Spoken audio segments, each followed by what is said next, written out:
Bonjour à tous, mon nom est Geneviève Drolet, rédactrice de la revue Austin Québec. Alors, cette fois-ci, dans le dossier de la revue de décembre, on s'est intéressé à un sujet un peu moins commun, c'est-à-dire les relations entre les humains et les bovins. C'est un sujet qu'on n'entend pas beaucoup parler, mais qui est quand même très important et de plus en plus, je pense qu'il va le devenir, avec la mise à jour du code de pratique sur le bien-être et la manipulation des bovins laitiers. En fait, de plus en plus important parce que dans notre travail de tous les jours avec les animaux, je pense qu'on a tout à gagner de bien les comprendre et réaliser pourquoi les vaches agissent de telle ou telle façon. Puis ensuite, adapter nos comportements pour le bien-être des vaches, mais aussi pour notre bien-être, parce que changer des petites manières de faire peut nous faire sauver beaucoup de temps et de tracas en bout de ligne. C'est donc ce que je vous explique dans ce texte, alors je vous souhaite un bon podcast!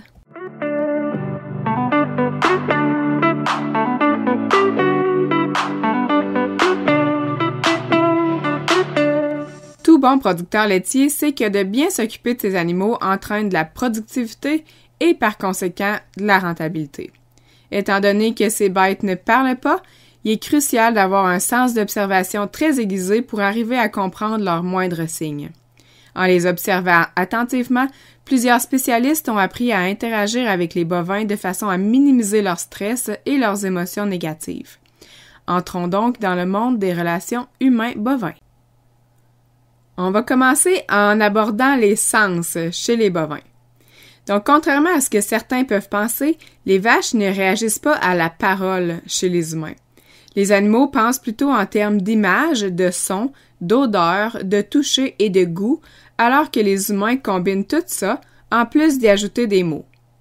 Les vaches possèdent par contre certains sens beaucoup plus développés que l'homme, comme l'ouïe et la vue, qui sont leurs deux principaux, à l'exception de l'odorat, qui devient prédominant lors de la période des chaleurs. Parlons d'abord de la vue. Donc, avec les yeux de chaque côté de leur tête, on mentionne dans la littérature que les bovins ont une vision panoramique entre 300 et 320 degrés, selon la référence qu'on a lue. Donc, il y en a qui disent 300, d'autres 320 degrés. En fait, seulement une partie invisible située directement derrière eux ne leur permet pas de voir, à moins qu'ils se tournent la tête. On appelle ça le point aveugle. Pour éviter de faire sursauter l'animal et de blesser quelqu'un, le personnel qui a interagi avec les vaches, donc, doit éviter de s'approcher brusquement directement à l'intérieur de cette zone. Vous allez voir, pour la rédaction de mon article, j'ai consulté un livre d'une professeure de renommée internationale, Temple Grandin, un livre qui s'appelle Working with Farm Animals, qui est vraiment intéressant. Vous allez voir, là, je le cite à plusieurs reprises dans le texte. C'est un livre qui, à propos de la vue chez les bovins, mentionne qu'ils ont seulement 2 récepteurs de couleur au lieu de 3. On appelle les bovins donc des dichromatiques. Puisque le récepteur de couleur rouge est manquant, les vaches voient plutôt en vert jaunâtre et en mauve bleuté. Cette particularité-là implique également qu'elles sont plus sensibles au contraste de lumière. Ainsi, lors des déplacements d'animaux, une vache peut refuser de passer par-dessus, par exemple, un dallo qui lui paraît profond ou foncé, alors que de chaque côté de celui-ci, le plancher est recouvert de brindilles pâles. Donc, uniformiser la surface des planchers, soit avec de la paille ou de la sciure ou du sable, aiderait l'animal à se déplacer sans hésitation.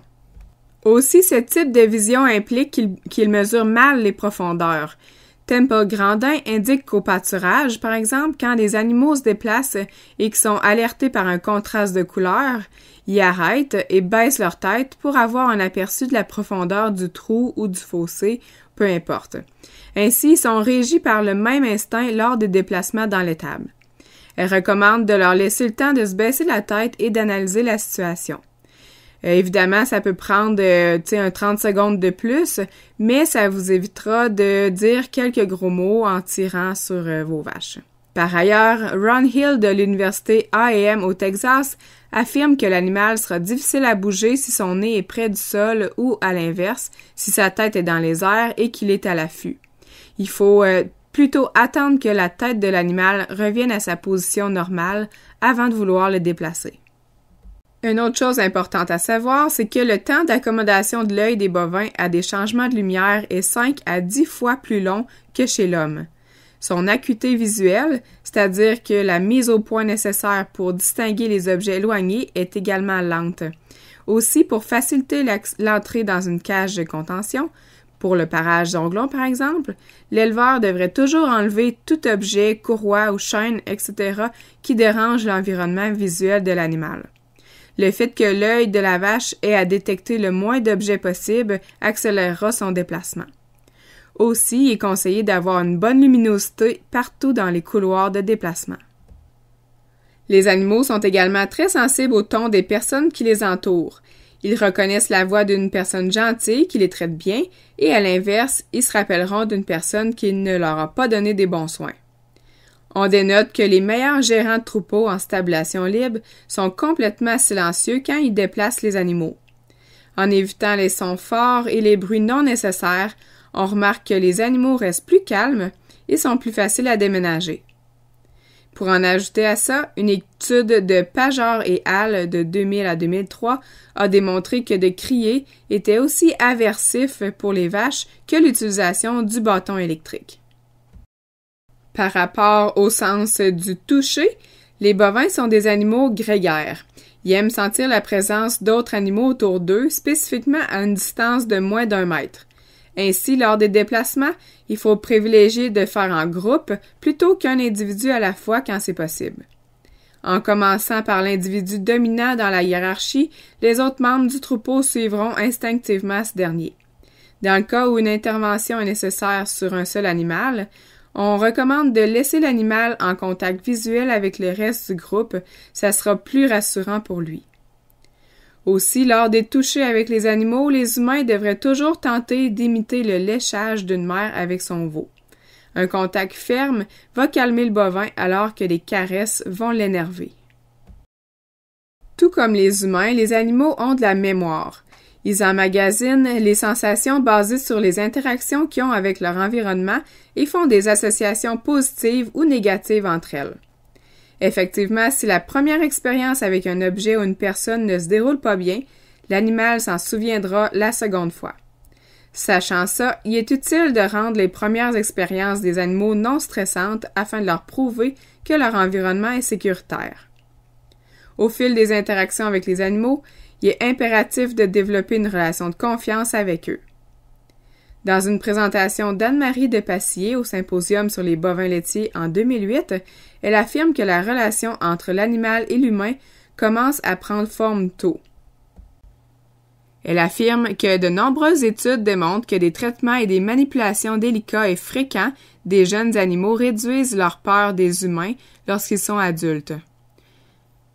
Elle poursuit en disant qu'il est important de prendre le temps d'apprivoiser nos jeunes génisses pour améliorer le contact pour toute la vie. D'ailleurs, dans sa conférence, elle rapporte que dans les élevages où les animaux ont moins peur des humains, on a observé des taux de production plus élevés.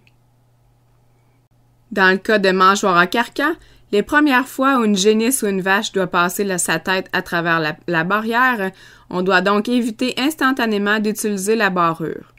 Elle doit d'abord s'acclimater à son nouvel environnement, comme par exemple au son de la barrière qui claque contre l'autre.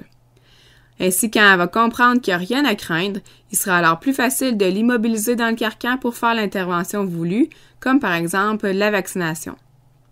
D'ailleurs, un animal qui se fait bloquer dans un carcan la première fois pour l'administration d'un vaccin va associer le carcan à de la douleur et aura peur d'y retourner une deuxième fois. Par contre, s'il a l'habitude d'y recevoir de la moulée quotidiennement, l'expérience sera à l'inverse positive.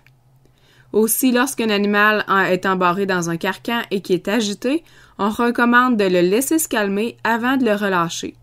Sinon, il va faire le lien qui peut s'énerver pour avoir ce qu'il veut, donc se faire débarrer.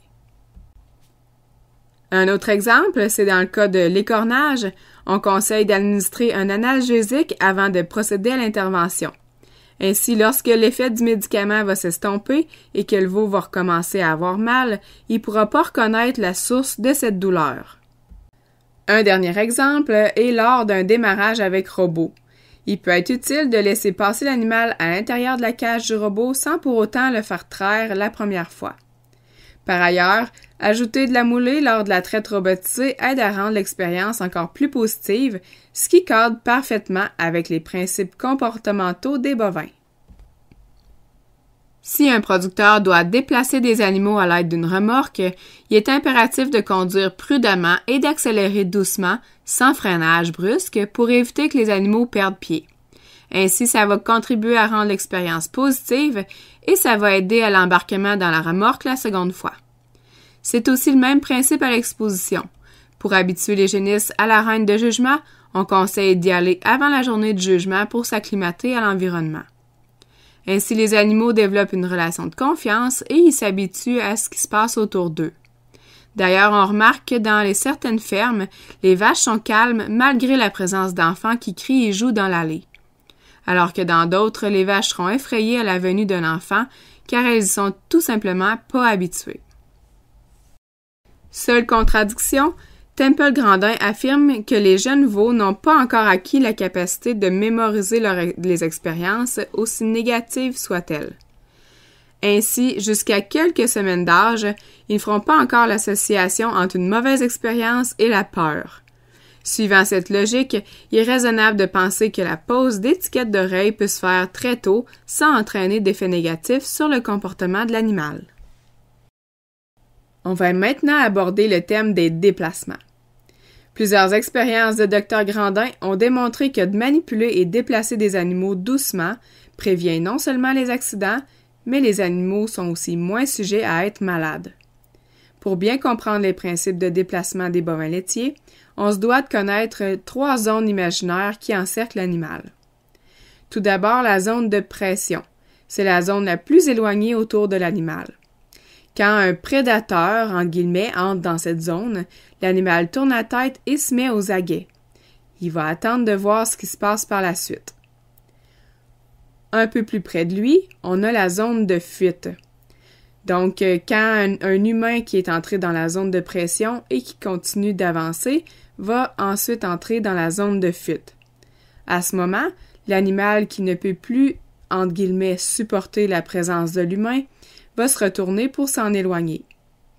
L'ampleur de ces 2 zones varie si les animaux sont plus ou moins apprivoisés. Chez les bovins laitiers habitués à la présence d'humains autour d'eux, on utilisera surtout le point d'équilibre pour favoriser les déplacements. Donc, ce qu'on appelle le point d'équilibre, c'est un repère qui est situé entre l'oreille et l'épaule de l'animal. En passant près de cette partie, l'animal va se mettre automatiquement à marcher dans la direction opposée pour fuir. Un bon gérant de troupeau va savoir comment bien utiliser ces zones pour déplacer les animaux sans risque de blessure. Il faudra avancer près de l'animal pour appliquer une pression provoquant un mouvement et ensuite retirer la pression en reculant d'un ou quelques pas. Puis avancer à nouveau pour le faire marcher et reculer et lâcher la pression. Un peu comme un mouvement de valse. Donc, le docteur Frédéric Tremblay, qui est vétérinaire au bureau vétérinaire de Sainte-Marie, indique dans une de ses présentations qu'à chaque fois qu'on applique de la pression, on devrait toujours la retirer ensuite, puisque ça constitue une sorte de récompense. Une manipulation adéquate résulte en un bon équilibre entre pression et relâche. Si à la maison vous avez des parcs, on recommande même de toujours entrer par l'endroit par lequel les animaux doivent sortir. Comme ça, ils auront déjà la tête dirigée dans la direction où ils doivent aller. Les bovins aiment voir l'endroit où ils se dirigent, tout en gardant un œil sur la personne qui les conduit. Il faut donc s'assurer de faciliter ces 2 concepts-là pour l'animal.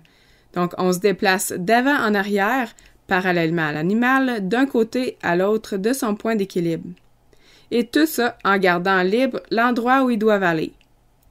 En ce sens, tirer l'animal à l'aide d'un licou en étant placé directement devant lui vient à l'encontre de tous ces principes-là. On mentionne plutôt d'allonger le câble du licou et de se placer sur le côté de l'animal, près du point d'équilibre. Ça va donc permettre un déplacement en douceur. Il sera ainsi possible de contrôler la trajectoire de l'animal avec le licou si jamais il dévie. Les producteurs de lait travaillent à tous les jours avec leurs animaux. Afin de rendre agréables les interactions entre eux, on comprend qu'il est très important de savoir observer attentivement leur moindre comportement. Selon Temple Grandin, c'est l'une des choses les plus importantes de la gestion d'un troupeau. Elle suggère de prendre du temps chaque jour pour observer ces animaux. Il faut savoir comment ils occupent leur temps, comment ils bougent et interagissent les uns avec les autres, et comment ils mangent. C'est la meilleure manière de savoir ensuite ce qui est normal et ce qui ne l'est pas. Pour aider, plusieurs recherches ont démontré certaines particularités des bovins. Ils aiment la tranquillité, prendre le temps de voir où ils vont et de s'habituer à leur environnement.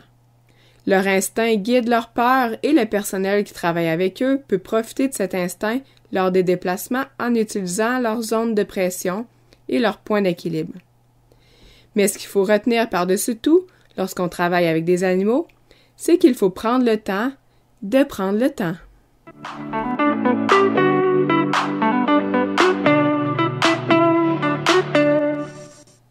C'était donc le résumé de mes petites recherches sur le sujet. Si ça vous intéresse davantage, je vous invite à consulter la revue de décembre où toutes les références y sont inscrites. Vous y verrez aussi les croquis du Bud Box. J'en ai pas parlé, mais c'est un principe de parc improvisé qui permet de déplacer facilement nos animaux et qui peut être utilisé au pâturage ou dans des stabulations libres. Aussi, pour les plus visuels, vous allez voir des images des différentes zones autour de l'animal que je décrivais dans le texte. Pour finir, sachez que plusieurs textes de la revue sont traduits en anglais, donc dont celui-ci. Je vais vous mettre le lien vers le site web d'Austin Québec dans les notes du balado. Aussi, on a eu des demandes pour faire traduire le texte en espagnol, entre autres pour des travailleurs étrangers et pour une revue en Espagne. Donc, je vais vous mettre la traduction du texte en espagnol dans une publication Facebook si ça vous intéresse de la partager à qui que ce soit. Et en terminant, je vous remercie de nous écouter semaine après semaine, ça nous fait chaud au cœur et on a une nouvelle revue qui s'en vient chez vous très bientôt. Alors sur ce, je vous dis à la prochaine!